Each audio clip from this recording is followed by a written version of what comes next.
This week on Writers, Inc. The aspiration to be a man who can do everything. The aspiration to be a man who doesn't need help with his problems.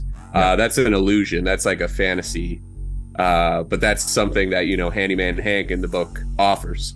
He offers the illusion of being competent. And hey, if you're good at this, then everything else will fall into place. Your marriage will be great. Your kids will be perfect. You'll be able to drive the right truck. You'll be able to make the right friends.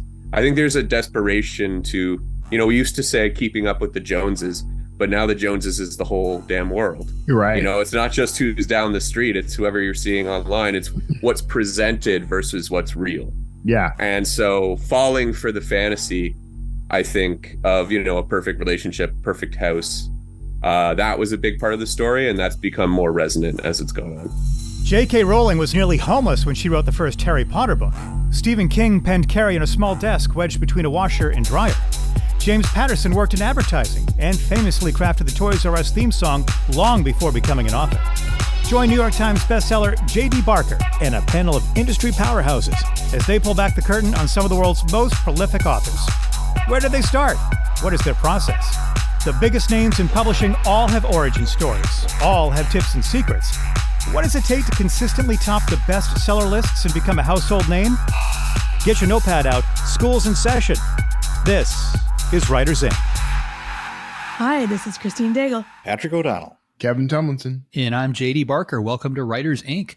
So we missed a milestone. This is officially episode 201. Oh. So, somehow we missed 200 last week. So yay for us. 200 episodes in. It was my interview, story of my life. Everyone forgot about it. Boo. Yeah, which means you're in charge of the cake, which I still haven't received either. So we're apparently doing this all. I'll get right on that. Yeah. So I'm doing something really weird, and I'm going to talk about it because I need you guys to tell me whether or not I should continue this or not. So my 4MK series does really well. It's a constant, bestseller for me. It's always doing good in the various stores and stuff. My publishers have been hounding me forever to write something else in that universe, and I basically wrapped it up as a trilogy. But I have ideas to write a sequel to that trilogy, and I also had ideas to write a prequel trilogy, basically 3 books leading up to the series that is already out there. So I was bouncing back and forth trying to decide whether I wanted to do this. I've been weighing that for probably the last 2 or 3 years. I came to the conclusion that, yes, I do want to write something else in that series. But I can't decide on which way I want to go. Do I want to write the prequels or do I want to write the sequels? So being the idiot that I am, I decided to write both. So I am currently writing a prequel and a sequel at the same time, which just to further complicate this, I'm outlining the sequel the way I've been taught, by Patterson and what I've been doing recently. But I'm pantsing the prequel.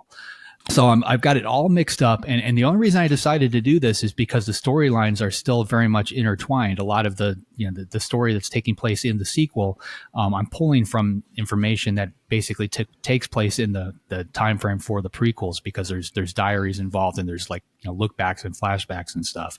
Have you guys ever considered doing anything like this, or am I completely crazy? Should I just shuffle this into a closet and just write one, or what? I figured I'd ask you because you're like the only. You're basically writing like a trilogy of trilogies. I'm writing 2 trilogies at the same time. It's the first monkey, the second monkey. Yeah. Yeah. I can't go. I'm not allowed to go into the titles, but it's almost like to put it in perspective, it's sort of like the Star Wars trilogy. Like we had the original 3 Star Wars movies for the longest time. Then they came out with the 3 sequels and then the 3 prequels later. So I'm sort of doing that, I guess. Yeah.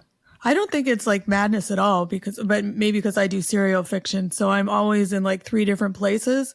I'm writing the latest episode while getting the middle episode ready to go into book form, and then doing prequels for the fan base. It's actually kind of fun. Like I don't find it confusing at all. And then sometimes you remember cool things that you can bring back. I would go for it. I mean, unless you get confused between the 2 stories, but that hasn't been a problem for me. I think it's fun. I think the fans get excited about that stuff. If they really enjoyed the original movies or books, having more backstory is always kind of a blast. Especially when you lean in heavy on like linking things to the original. You need Easter eggs that people can see and then recognize, even though maybe the characters involved don't. That's the ones that work best for me. Just leave Jar Jar Binks out of it, okay? Yeah, no Jar Jar. Okay, I mean, my general thinking here is the sequel will probably sell traditionally if my agent has anything to do about it. The 3 prequels, I'm kind of thinking of writing them and then sitting on them until the TV show comes out, and then possibly putting out a Kickstarter similar to what Brandon Sanderson did. To make the 3 prequels available just to my fan base through something like that, and then publish them maybe a year or so later. That's kind of where my head's at, because even if I write all these, like, I know I can knock out 4 or 5 books in a year if I really, keep my nose to the grindstone. But nobody's going to let me release all those unless I, do them as an indie. And because the series, because of the contracts and stuff involved with the TV show involved, like I'm very limited as far as what I can do in time frames, and even some of the characters I have to be very careful as far as which characters I put in which books, because all of a sudden they become property of in this case it's Lionsgate who's doing the TV show, so they get first right of refusal on anything in that universe. So there's a lot of balls in the air, but like I feel like it seems right, and I'm having fun doing it. So there you go. Well, that's the important part. Yep. For sure. I mean, money's great, but if you hate what you're doing, no money in the world's going to make up for that. So yeah, I would shelve it for sure if it wasn't fun. I mean, I've got other things I could write, but I'm kind of getting into it. It's sort of like visiting old friends. I haven't. Is it keeping you from getting to any other projects you wanted to do though? That's what I would weigh it against. I've got plenty of other books I do want to write, but at this point I've got 3 of them that are with my agent that haven't been released yet. So in a traditional world, that means, for the next 3 years, I really don't even have to write anything. If I let them put one out a year. So that, now seems like the perfect time. Like if I'm going to try and do this, it seems like now is the time to do it when I've got, basically trunk novels lined up, to keep my publication schedule full. There you go. That's good. So, all right. Well, if I have gray hair next time you see me, you know why. Right. So, all right. So JP is off today. Kevin, what is in the news? Kevin has to step in. Yeah. So first up is top news publishers are reportedly planning to sue AI firms. I'm hearing so much about this. It's crazy. But major publishers, including New York Times, News Corp, Axel Springer, and IAC are forming a coalition to sue artificial intelligence companies like Google and OpenAI, claiming these companies use their content to train AI models without consent or remuneration. Primary concern for these publishers is the potential decrease in traffic to their websites from Google searches, as AI chatbots could scrape data from their pages and provide it to users without attribution or linking back to the original source. I don't know where this is going to fall. I'll be honest with you. I mean, I've been watching this now for all this time, and of course, Draft Digital has gotten caught up in this a little because of some illicit scraping of Smashwords content. It is really hard to predict what's going to come out of this at this point. Well, this is a little different from that. I mean, the way I understand it, like the Smashwords thing that's a great example, because that data was protected. It was basically behind a firewall. Somebody had to do some shenanigans to be able to get to that data to scrape it. News stories are, that's public data that they're basically taking. They're not going behind the paywalls and taking text. This is true. As far they're going to the stuff that is being put out there. Basically anybody who wants to see it can read it. If that's the case, then they may be allowed to do it. Where I kind of see this going though is, like everybody's ganging up on OpenAI, in my opinion, rightfully so. But how much of this can this company take? The authors are going after them. Now we've got big corporations going after them. They're going to have to defend that. That's expensive. There may be, they may be subject to fines. There may be, who knows what the court is going to decide on this, but that could probably be expensive. I think it most likely will be. This could shut OpenAI down. Now, if that happens, I don't know what happens with AI. I don't think it's going to actually stop AI, because this kind of thing is happening all around the world, and OpenAI isn't the only one doing it. I think what it's basically going to do is set back the U.S. progress on AI. This in China, Japan, other places, they're not going to get impacted by that. They're going to, OpenAI is going to go away a year or two later. Some new corporation is going to pull up, but that's going to give everybody a leg up in the race. Well, I am not an attorney and not an expert on law. I'm fairly familiar with copyright law, but the the scenario, as I understand it, like they may not have to defend against every case that comes against them if they can win one case that sort of qualifies the whole thing as a class. So these companies that are kind of jumping in now, and the author organizations and everyone who's kind of coming in, they would basically pick one of those that they think they've got the best chance of defeating. And if they can beat that case, they've set precedent, and they're able to kind of knock the rest aside, or even just do like smaller settlements or something like that.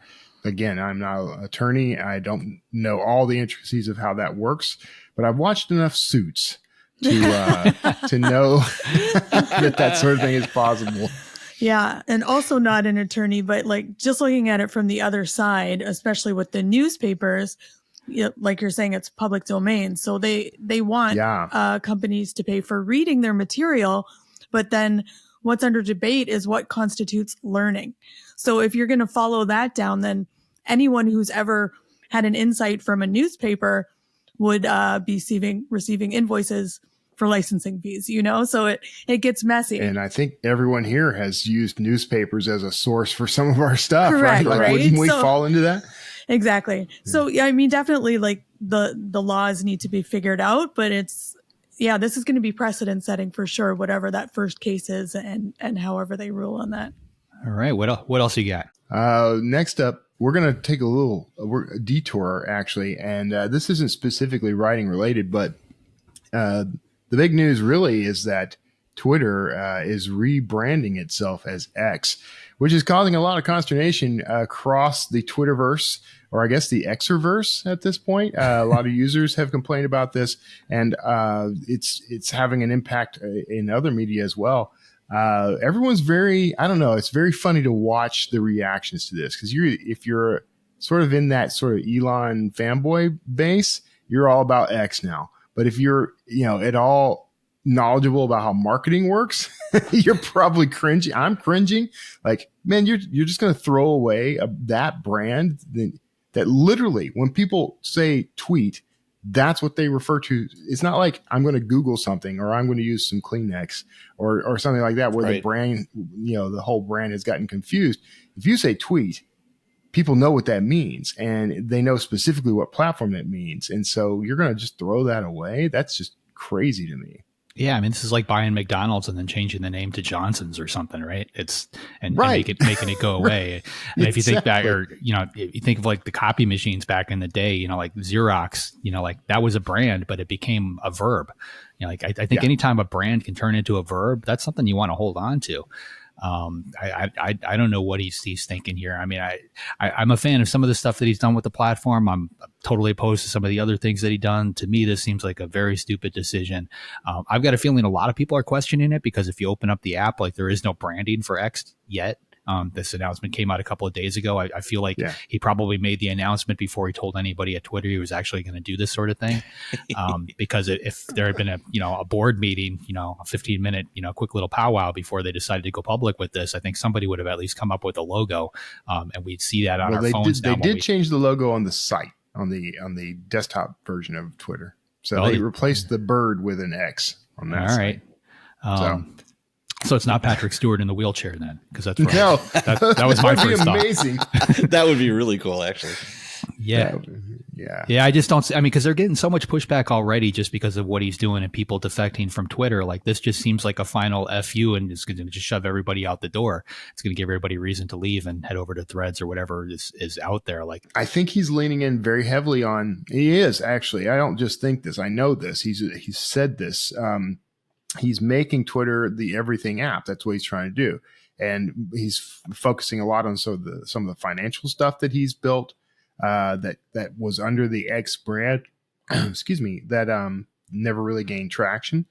But like payment systems and things like that, sort of like, he started with PayPal. He's basically going to build a PayPal killer on this X platform, but it's also going to be, it's all about transactions. So that's what he's going for. And he's getting a lot of press. You can't argue that. So lots of people are talking about it. You're not going to, forget it. Yeah. The exodus makes me sad though, because, I'm not huge on social media, but that's kind of where book Twitter is. So that's where it's been built up. So I go there to figure out what's going on in the book world. So people leaving makes me sad because then it's just less information for those of us who want to know book things. Also, kudos on Exodus. Oh, you stole it from me. There's going to be an Exodus from Twitter. What are we going to call the bird tweets is flying now? away. I don't know. Triple X's. Triple X's. There we go. X's and O's. I don't know. A lot of places to go with that. This last story is near and dear to my heart. Drafted Digital acquires selfpubbookcovers.com. DDD announced its acquisition of selfpubbookcovers.com, or SPBC, as we say when we're in the know, a platform that offers pre-made book covers to authors and will incorporate it into a new division called Author Success. And that division is being run by my very good friend and someone we have interviewed for this show in the past. Well, it's an upcoming interview, but Vice President Nick Thacker at Drafted Digital. He's heading that whole division.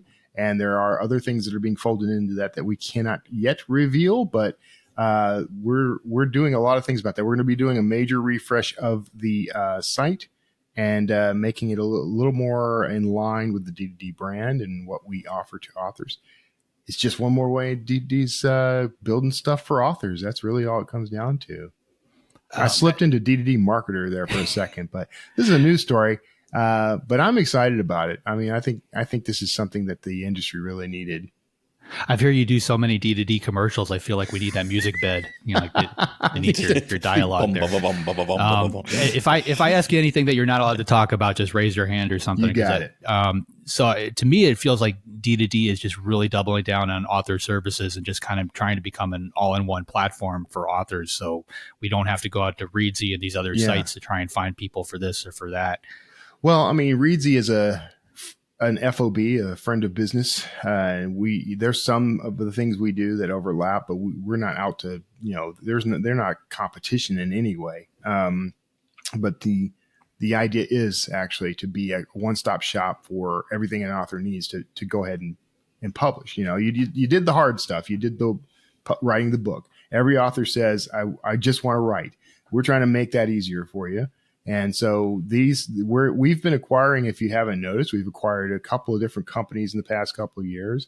There's other things kind of in the works, but the idea is to expand and grow and cover all the pain points for authors. So everything that we complain about, and then we say we need this, we need that, and all the things you've ever been told, make sure you've got a professional cover, make sure you've got it.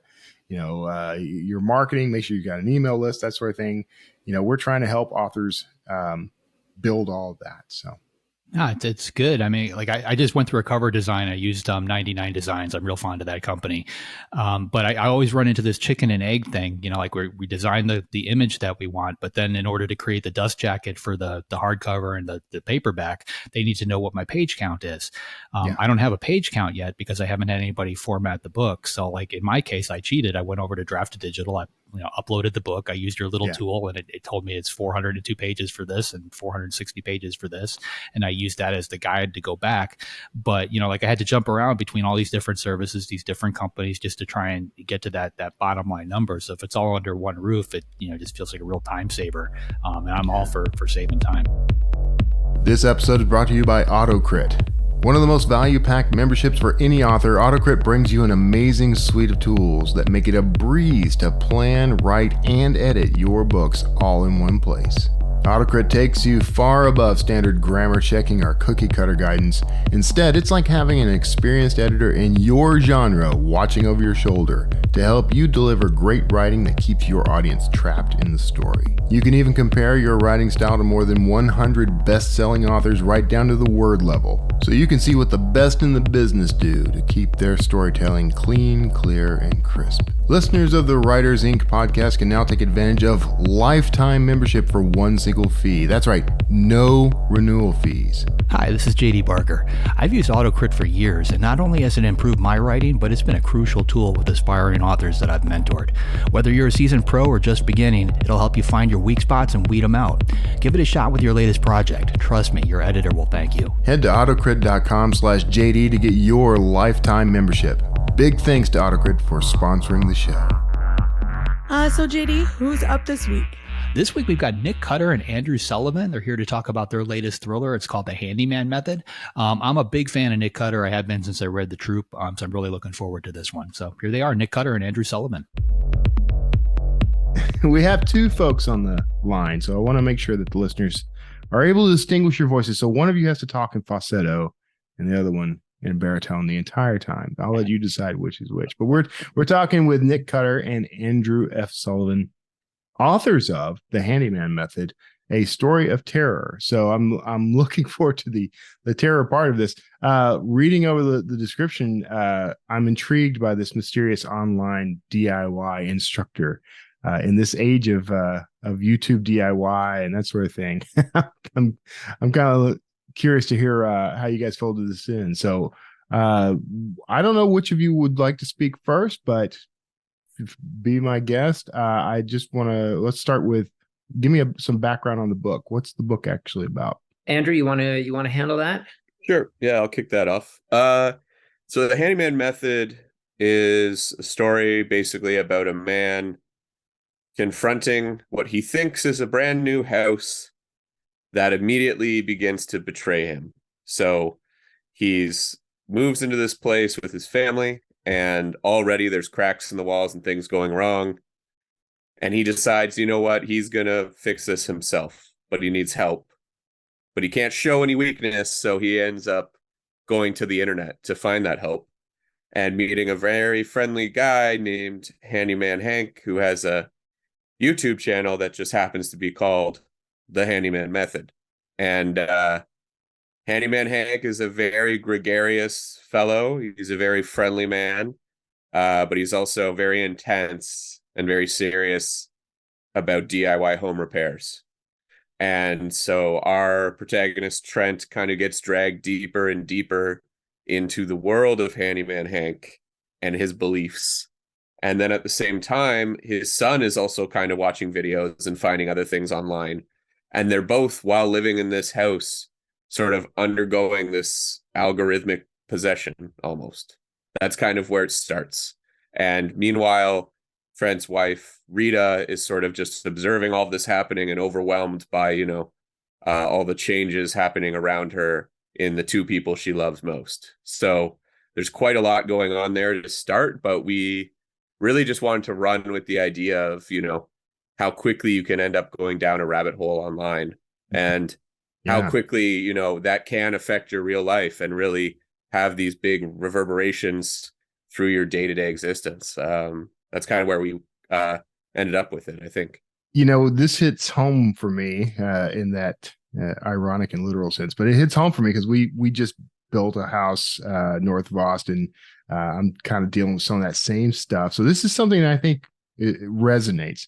What was the inspiration though? Like what inspired the actual initial idea?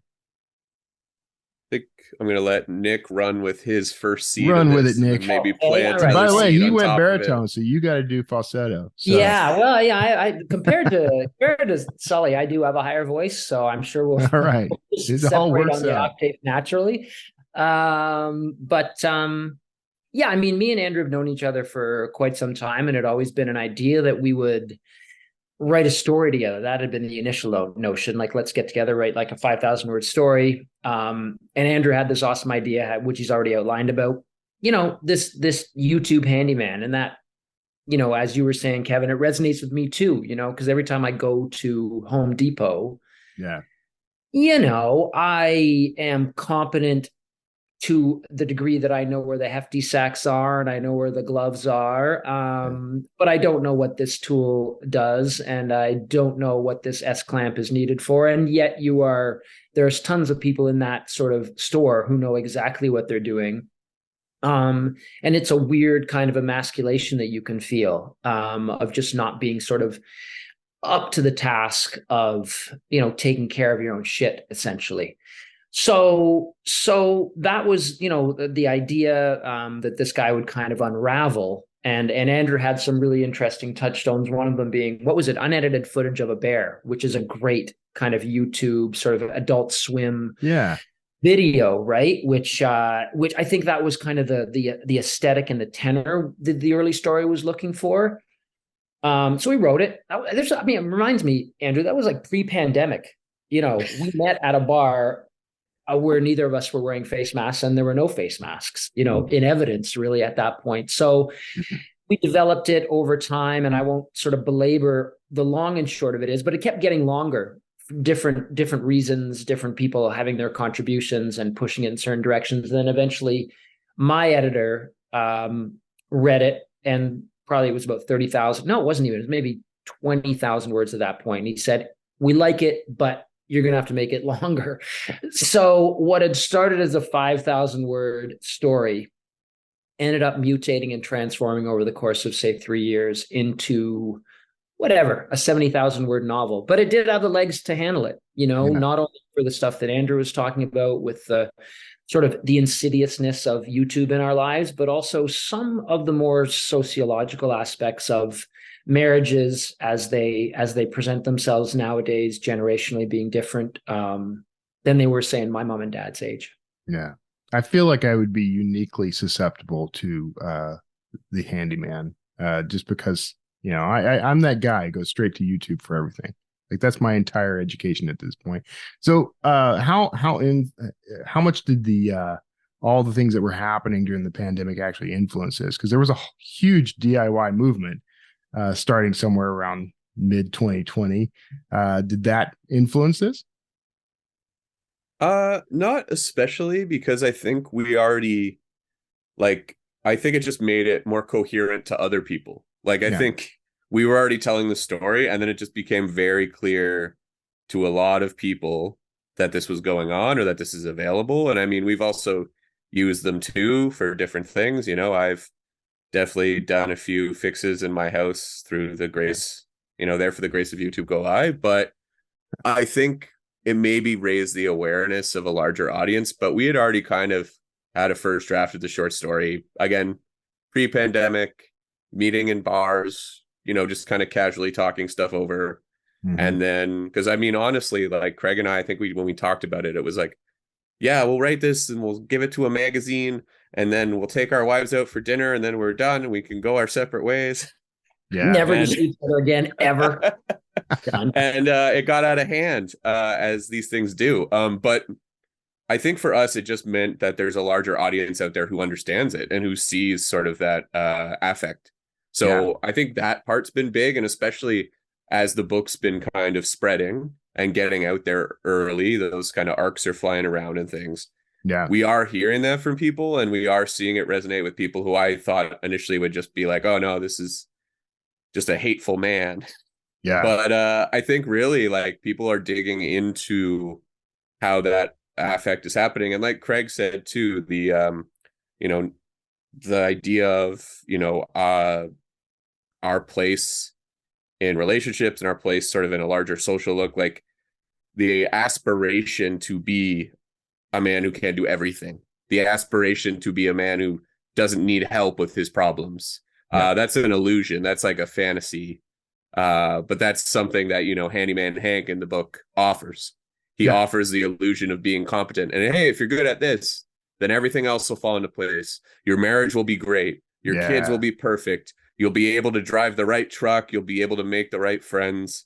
I think there's a desperation to, we used to say keeping up with the Joneses, but now the Joneses is the whole damn world. You're right. It's not just who's down the street. It's whoever you're seeing online. It's what's presented versus what's real. Yeah. And so falling for the fantasy, I think, of, a perfect relationship, perfect house, that was a big part of the story, and that's become more resonant as it's gone on. It's that Instagram gloss, that everybody has now, a nice sheen of social media to make our lives look better. So now you had said, maybe I misheard, and you can correct me, and that's fine. You guys met prior to this. This was something you guys just met in a bar and decided you were both authors. Let's try something together. Or had you been friends for years before that, or how did that work out? Co-authoring is hard, is what I'm getting at. No, it is. No. I mean, I'll kick off with because I'll take this. I'm the younger man. Sorry, Craig. It's obvious. If people could see, they'd know that. Yes. This will be all. Yeah. So honestly, I used to read Nick Cutter books and early Craig Davidson books like Rust and Bone short stories when I worked in a liquor warehouse, and he was a Canadian dude writing really cool stuff that I was into, while I was sitting on a box of nylon rope trying to like fend off the maniacs of a night shift. Yeah. And years later I had a short story collection come out, and this guy had a book out called Cataract City, and they were both on a bunch of lists that year. And I was like, oh, what do I do? And a friend of mine who's another writer was like, oh, you should reach out to Craig. He's a nice guy. And, there's a lot of nice guys. Aren't. But we met up and like shared some drinks and then started talking about books, started talking about writing.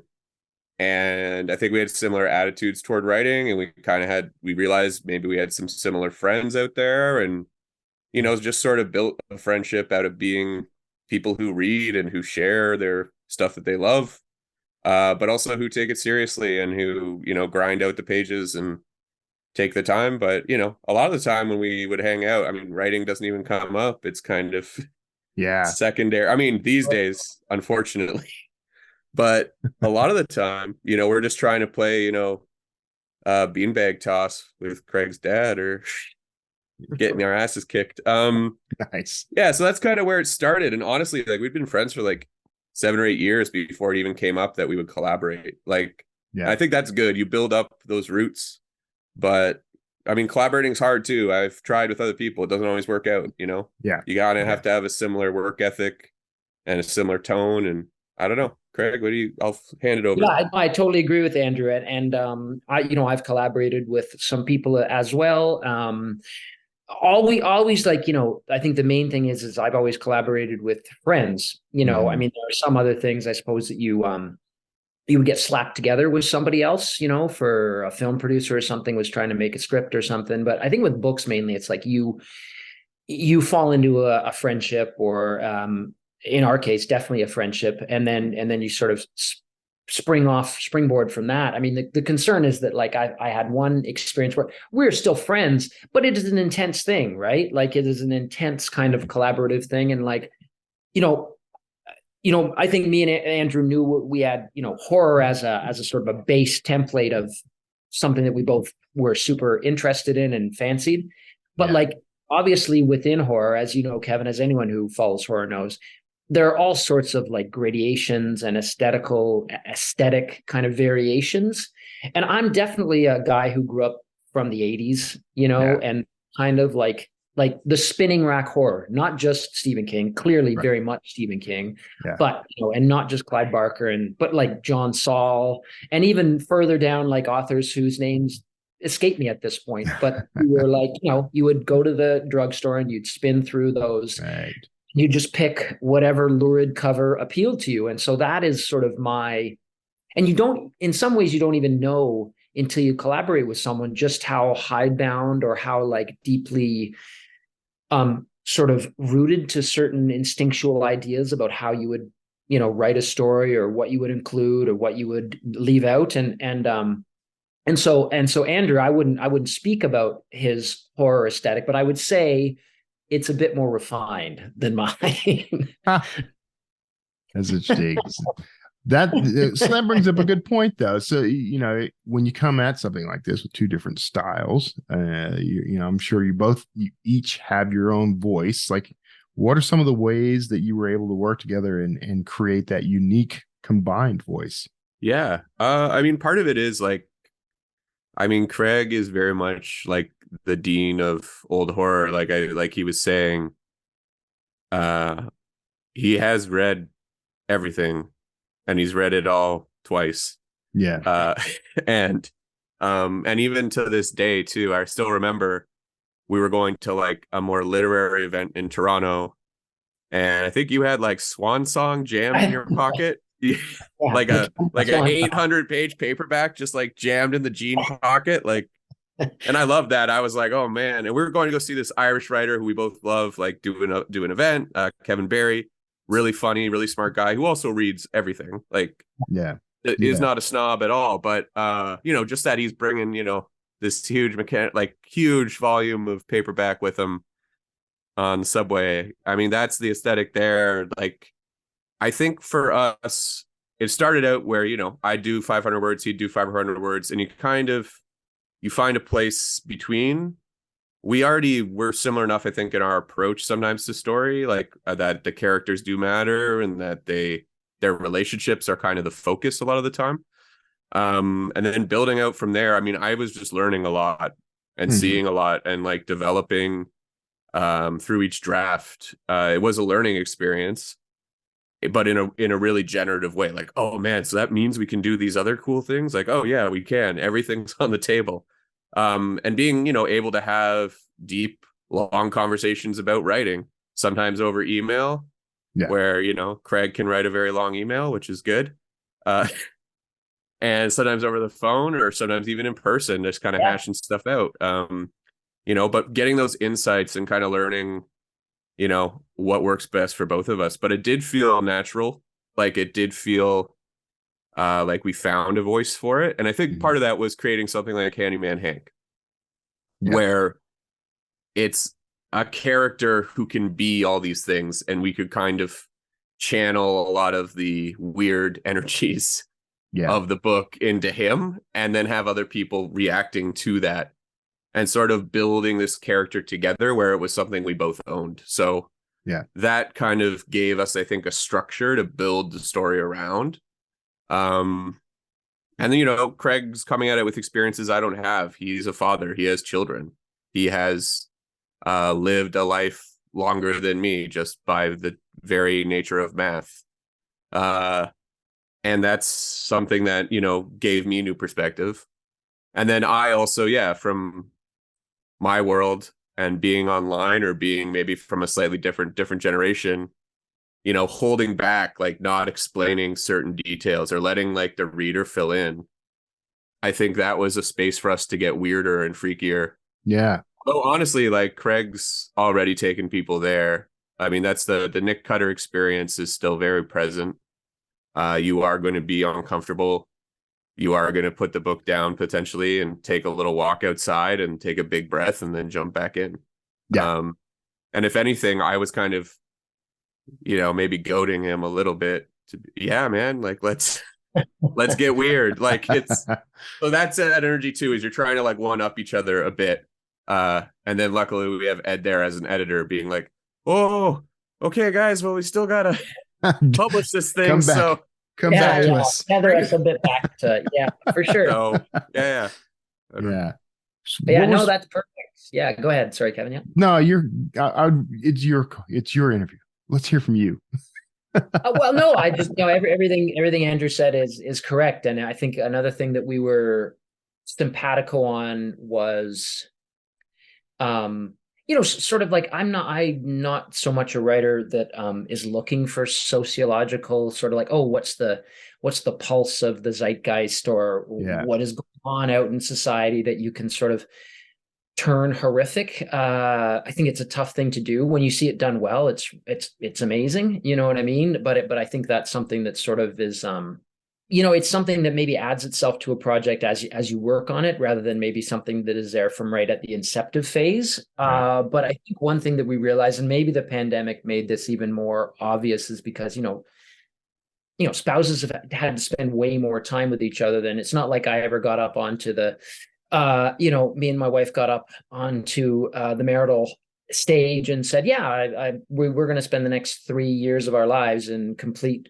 isolation with each other, essentially. Right. Like it was outside of what the regular marital vows would have seemed to have entailed. And I guess one thing that I noticed is that like men are, I think a lot of men have a difficult time dealing with the excellence of their wives, more so than they might have had in previous times, because ultimately, like the excellence of their wives was not allowed. I mean, not allowed is the wrong way to say it, but I know with my own mom, my dad's career was kind of the thing that was the prime motivator for our family.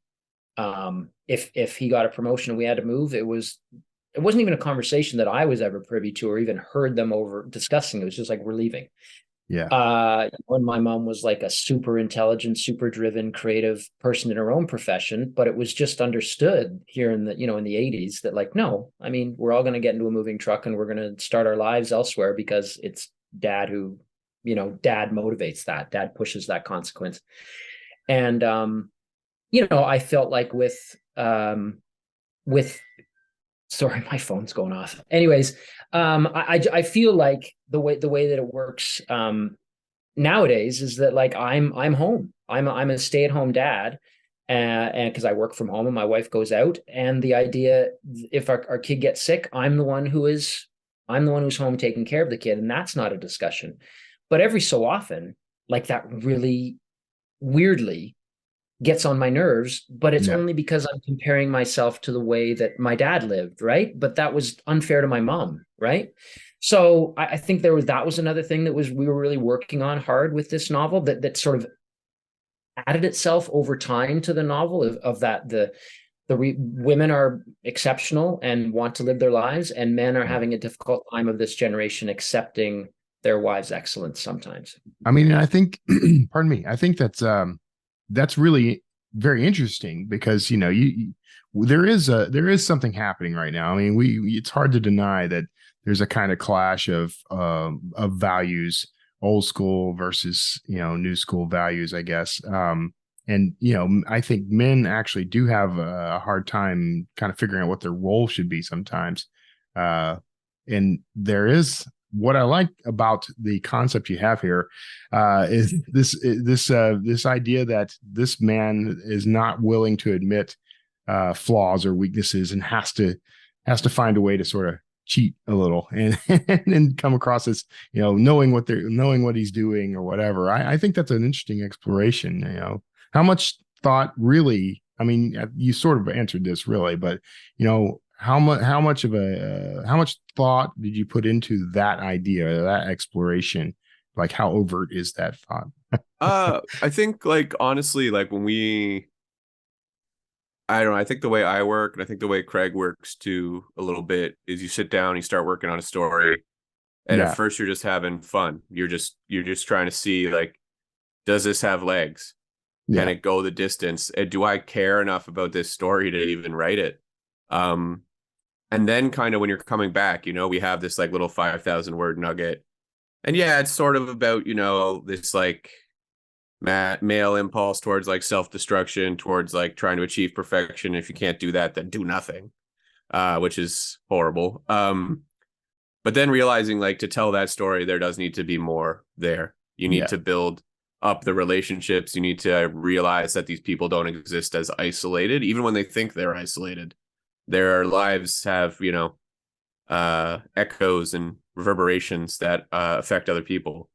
And so that, as we were writing, sort of the longer draft of this book, those factors were really important and really part of the book, but they weren't necessarily something we obsessed over. They were something that naturally occurred as you tried to explore, I guess, for like Trent's character, what does it mean to become this sort of selfish guy who wants to appear, unflappable and incapable of doing wrong? And, that's not real. What he's trying to be isn't real. What he's trying to be denies sort of the reality that, he's in a relationship with someone who may know things better than him and may have seen the world that he hasn't even understood. So that was important. And that was also, even giving space for like Milo, his son, in the story, that, age also matters too, where there's different ways of seeing the world from a younger or different perspective that can get, kind of beat up before they have a chance to blossom. And so that's part of that story too. It is this sort of trying to make sure your characters have a 3-dimensional life. Mm-hmm. And that they are experiencing the world as a world full of people rather than just pronouncements and agendas. I think for us, the characters came first, and then the larger commentary just sort of swelled up behind it. And then into the edits, you kind of start sharpening things a little bit there.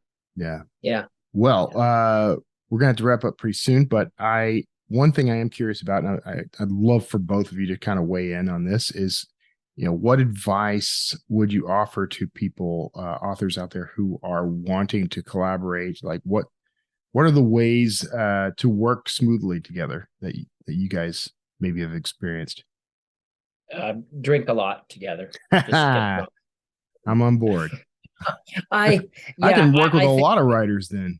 Yeah, there you go. You're working with half the time if you're drunk enough. No, I think really probably, God, it's a hard question, right? Because it's like finding two fingerprints that match up. Not a great analogy, but like some collaborations are just going to work, and some are not necessarily going to work. And having been in some, and Andrew having been in some, I don't know if there's any hard and fast rule. I think starting with a mutual like respect and appreciation for one another as people, and then a respect and an admiration for each other's work, which is absolutely the case.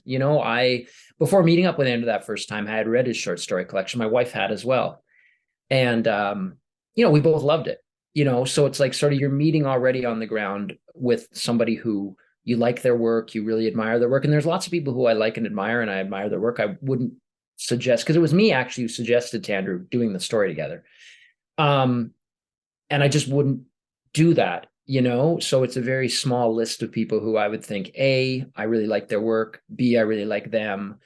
I think this is worth kind of wading into these waters with all the concerns that we might find lurking there, which we did find some, but trusting one another to sort of like congenially work through them together, which we ended up doing. Yeah, I guess if I add anything too, it's that somebody who, when the chips are down, like makes the move, who puts in the work. That is something that really, I think, working with Craig, I know it's always going to be our best efforts. It's always going to be hitting the grindstone with it. It's going to be work that has to get done, not just a fun thing you're doing with your friend, but getting that book done is work. And there are days at work where you don't want to necessarily work. Yeah. But when you know that the other guy's relying on you and you're both in it together, that's what matters. So I found that to be the biggest thing for me, was just trusting every time that, Nick Cutter, the man, the legend, the name on the book, is actually just a workhorse who never stops. And so if you can't keep up, you will fall back. So just trying to keep up with that work ethic was a big thing. Today's show is sponsored by Ingram Spark. You've finished your manuscript and you're ready to self-publish your book. But how?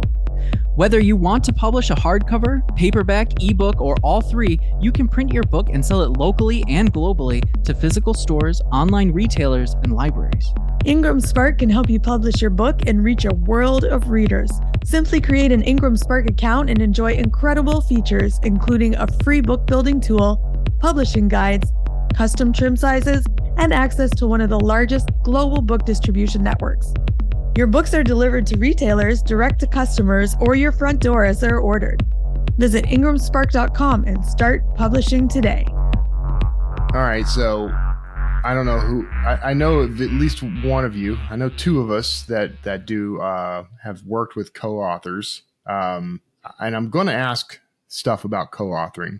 But the first thing I want us to talk about is, have you ever discovered an author in the wild and become friends with them? I mean, I have. I've met so many different authors over the years. I'm not talking about conferences and stuff. I'm talking like you were in a coffee shop or you were in a bar and you discovered an author. That's what I'm talking about. Ooh, never. In the wild. In the wild. Yeah, that is tricky. I mean, the closest now, because this wouldn't even, like, I was at the Stanley Hotel out in Estes Park, and it wasn't really a conference; it was more of a writers' retreat thing. But Jack Ketchum was there, Dallas Mayer, Josh Mallerman. But yeah, we already knew each other. I don't think I've ever just ran into one in the wild like that. Yeah, like a writer sighting in the street. Yeah, I don't think so either. Like, they've always been intentional. Like, I've went to see an author speak or I've met someone at a conference. So, yeah. No. I mean, I've met, I'm trying to think. So I have a story I could steal from Nick Thacker because he met Kevin Eikenberry literally at I think it was at a coffee shop. He walked by and saw him writing in Scrivener and stopped and started talking to him, and then they introduced themselves. So, I mean, I've had authors approach me in like the airport, mostly because they recognized me from YouTube or podcasts or something. So it helps to be kind of the face of a company, because, the authors who use that company, they're more likely to recognize you. So I've run into them, but true confession. I mean, I was in the airport because I was flying to or from an author conference. So I don't know if that counts or not. Yeah. I've had that one happen too. I was at, I've got the hair, like my hair is long, so people just tend to recognize me outside of conferences. But I was coming home from, I think it might have been BoucherCon. Like I was sitting at the terminal, and then Charlene Harris came by and sat down like across from me, and like we were both sitting there for like a good 10 minutes. And what was weird is like, I sort of recognized her. I was pretty sure it was Charlene Harris, but I wasn't 100% sure, just because we were outside of that conference element. So I couldn't be 100% sure. But then Heather Graham showed up, and she sat down next to Charlene Harris, and I was like, okay, that is the correct people. Scrivener, I think, would be a dead giveaway. And honestly, like if I walked into a Starbucks and I saw somebody on Scrivener, I would probably say something, just because I know you would change that person's life. JD. That's my people. That's like seeing somebody do that. The few writers that I've run into like at parties and stuff, like I think people, when they write a book, like a lot of times they don't tell anybody, right? Like a lot of times people are home, they're writing that first novel, they're doing totally in secret. Their spouse may know about it, but that's about it. It's very rare, I think, for people to talk about that sort of thing until they actually get published or get a book out there and then, take it to the next level. So that's the trick. We need to go to Manhattan, sit in a coffee shop, open Scrivener, and wait. Yeah. And then other writers will discover.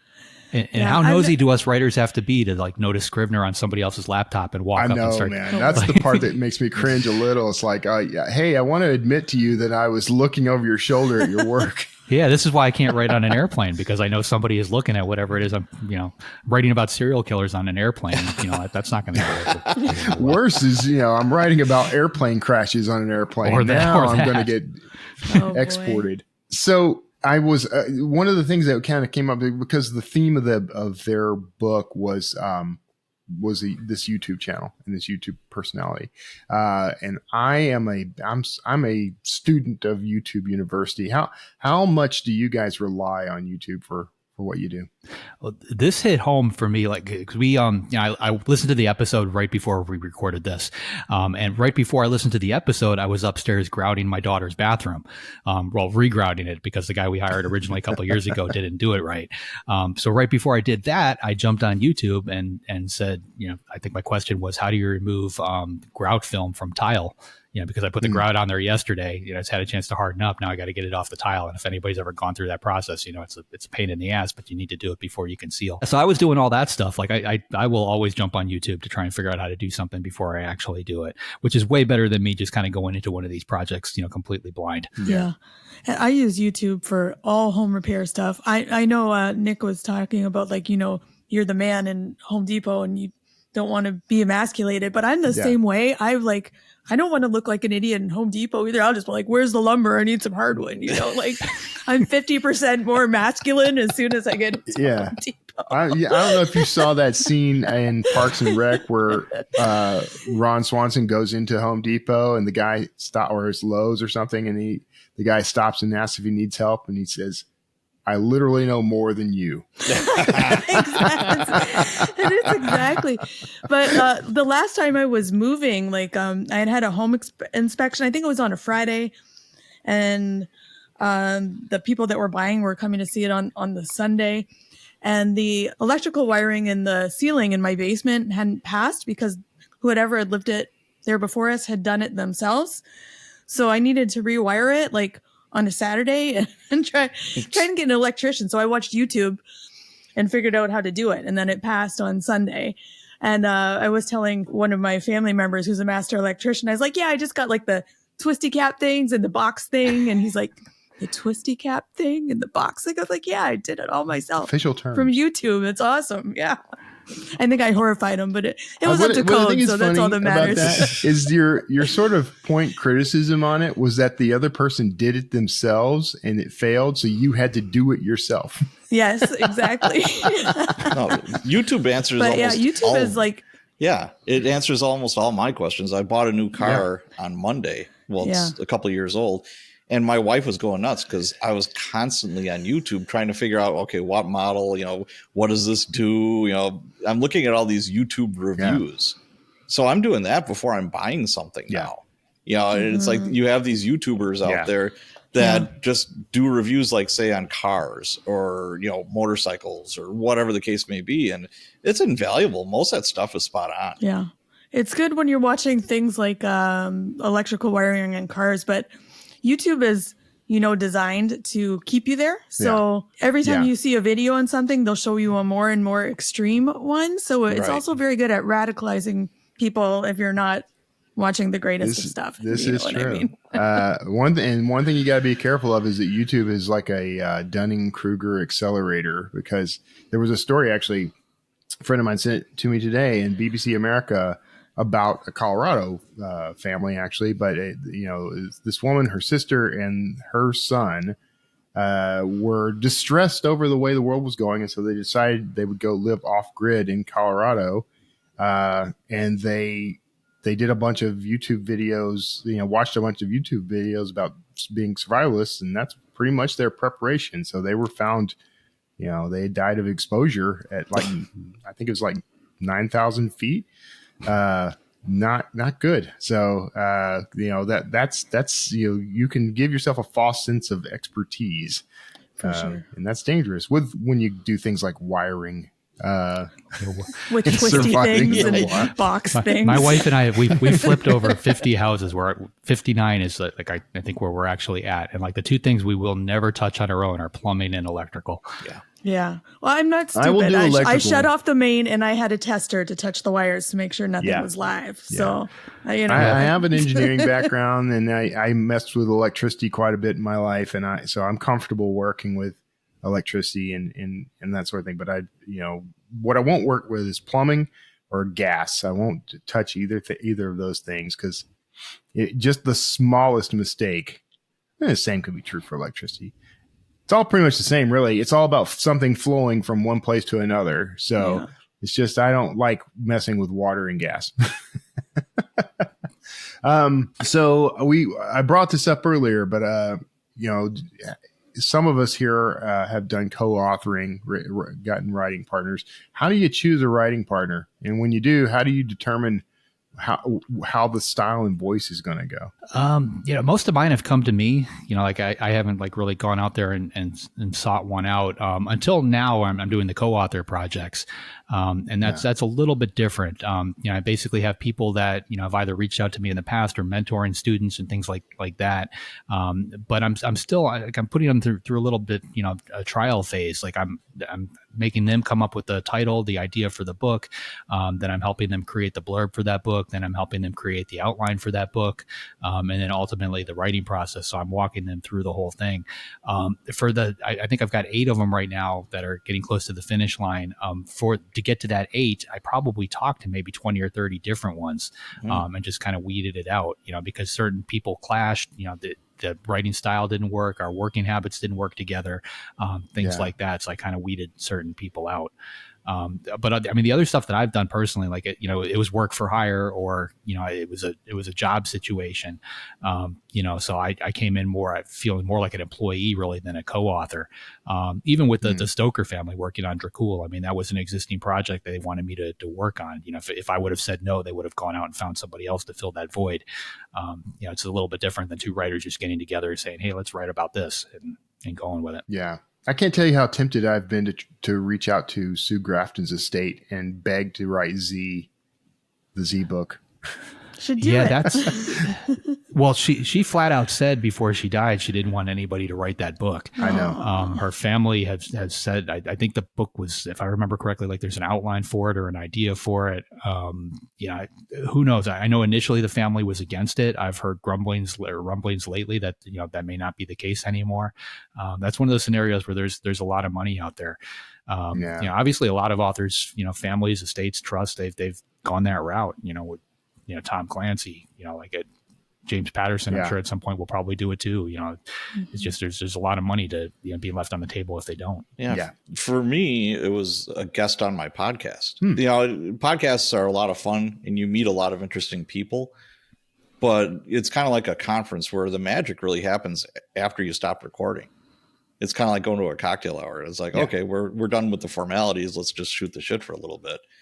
And, I was interviewing Michael Anderle and he says, I really want to get into true crime and, thrillers and all that. And I'm like, okay. And we just started talking. Before you know it, 4 books later. And I was like, it worked out really well. But neither one of us were like, I really have to write with this person. It just kind of happened.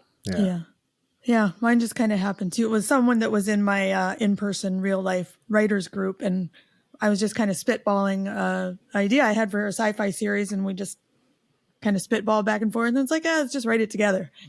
And but we knew we had similar style, so I have had someone else approach me to write that has a literary style, and I was just like, no, we're not doing that. That's never going to work. we don't have similar voice at all. So like, honestly, like that's the one I would push for. Cause I think when 2 people come in with the exact same style, I don't know that works either. Like I like the contrasting, opinions or the, 2 different things coming together, the peanut butter and chocolate kind of thing. In mind, JD. Yeah. And, I think if it would have been like a literary genre writer, that might've been different, but this was like a literary writer. And I'm like wanting to, but they wanted to write sci-fi. Okay. We're wanting to write genre. And I'm just like, and the idea I was like, have you ever read a fantasy book? Cause that's like every fantasy book ever. So I was kind of like, no, I don't think so. But I think you just got to give it a try. If you think it might work, it might work. Yeah. If you think it's going to be fun, do it. And if it doesn't work out, it doesn't work out, Yeah, absolutely. Yeah. I've co-authored with 2 or 3 people, but the one I've done the most with is Nick Thacker, actually, we mentioned earlier. And, when we first, I kind of discovered him because I was wanting to add author coaching to my whole business back, in like 2014 or something. And so I reached out to a whole bunch of people who were advertising themselves as author coaches. And so he was one of them. So we like to joke that I paid $200 to have him as a friend. But after the call, I just sort of mentioned, hey, look, I'd like, we should look at maybe co-authoring something. And I meant nonfiction. And he decided that I meant sci-fi. And so we ended up writing like this sci-fi thriller, like miniature trilogy. And it's done okay. I think we could go back and retool it, maybe make it something even better. But the process for me is challenging because I'm always nervous about co-writing something with somebody because I have my style. I mean, I have my voice and I have a certain way of wanting to do things, but doesn't make me right, but it does make it hard for me to adjust when people come back and say, I edited this and I added this thing. And it makes me want to, gouge their eyes out. Well, the co-author they'll take you out of that comfort zone. And I think that's where the magic really happens. Though. Like I used to see it in the music industry all the time. There was a recording studio down in Miami called Criteria. And it had 6 different studios in it. So like there was a night I was there. It was about 2:00 in the morning, and I was there with the guys from Poison. They were working on I think their 2nd or 3rd album.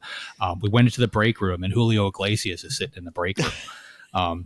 Which like his son is popular, I think, right now. But like, we got to talking to him, and then they just went off into another room and just started jamming. So here's the guys from Poison jamming with Julio Iglesias.